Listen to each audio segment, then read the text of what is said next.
Here are 3 surprising facts about Japan. Number 1, it's good manners to slurp your noodles.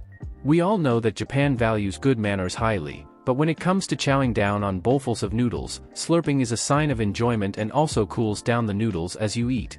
Number 2, Japan cities are beautiful, but do you know that Japan is mostly mountains? Japan's big-name stars are its densely populated cities, and it's not a country you'd think of as full of mountain wilderness. However, around 70% of Japan is made up of forest and mountains that aren't suitable for farming or living in. Number 3, there's a rabbit island in Japan. Japan is made up of nearly 7,000 islands.